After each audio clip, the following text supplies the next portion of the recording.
n'a tort d'avoir parlé. À celui qui écoute de savoir en faire son profit.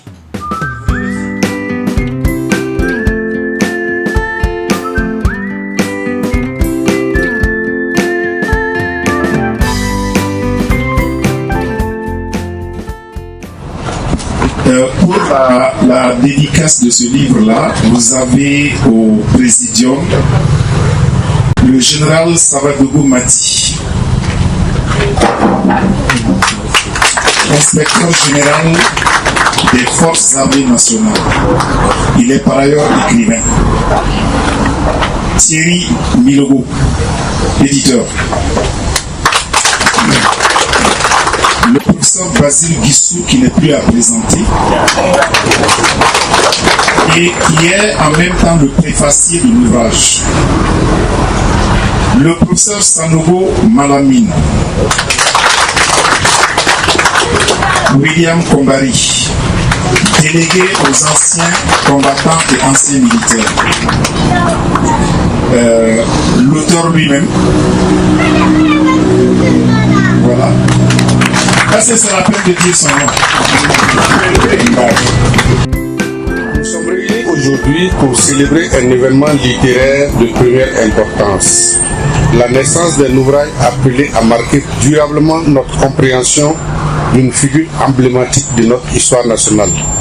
Je veux parler du livre Capitaine Thomas Sankara à la découverte d'un leader charismatique, de l'adjudant-major à la retraite, M. Zitienga. Je tais son prénom pour des raisons que lui et moi nous savons. C'est une joie, un honneur pour moi d'être entouré par des personnes ressources, par des anciens révolutionnaires et mes compagnons d'armes, mes camarades et la famille.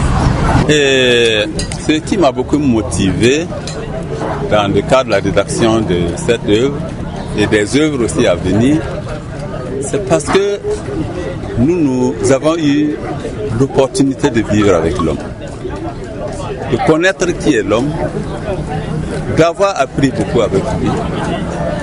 Et pour moi, c'est un devoir, ayant été acteur et témoin de l'histoire, de prendre ma plume afin de rédiger les œuvres sur le capitaine Thomas Sankara. Je souhaite donc plein succès à cet ouvrage. Mais Sankara n'est pas n'importe qui. Sankara, c'est quand même une grande âme pour l'Afrique. C'est quelqu'un qui a éveillé l'Afrique sur pas mal de sujets. Donc, écrit sur un grand homme de cette dimension-là, c'était un réel plaisir pour nous.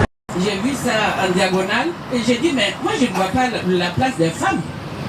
Parce que Thomas Sankara, il a beaucoup fait pour les femmes dans ce pays.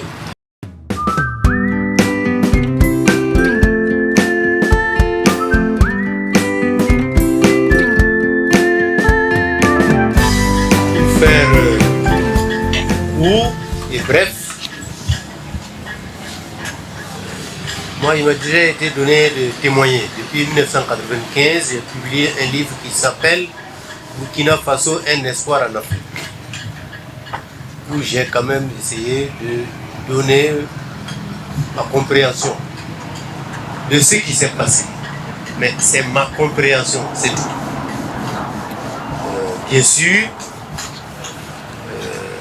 beaucoup de choses m'échappent jusqu'à présent. Je ne sais pas tout. Peut-être c'est mieux pour moi d'ailleurs. Autrement, peut-être que je ne serais pas là. Parce que je ne savais pas tout. Donc, je précise que le 15 octobre, il n'y a pas eu une intervention extérieure au Conseil national de la Révolution qui a intervenu au Burkina Faso. C'est ce qu'on appelle en bon français une implosion interne. C'est ce que les Français, avec leur langue bizarre, disent que la révolution a mangé ses propres enfants. C'est ça. C'est pour ça qu'il n'y a rien. La simulation, c'était par rapport à l'agression. J'ai reçu la même formation militaire, j'étais membre du CNR, je n'étais plus membre du gouvernement, c'est vrai, le 15 octobre, parce que j'avais été éjecté avec mes camarades de mon parti, parce que d'autres étaient là en train de pousser à l'affrontement, pour pouvoir prendre leurs choses, puisqu'ils disent que c'était leur chose, que Sankara avait usurpé, pour les empêcher de faire ce qu'ils voulaient. Donc je pense que c'est un élément qui est important.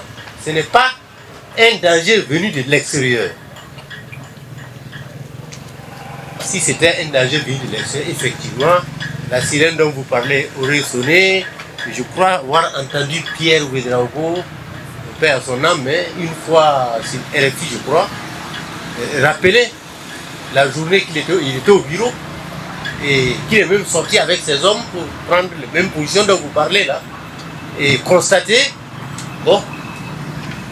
qu'il ne pouvait rien parce que ce n'était pas un ennemi extérieur. C'est ce que je peux donner comme réponse.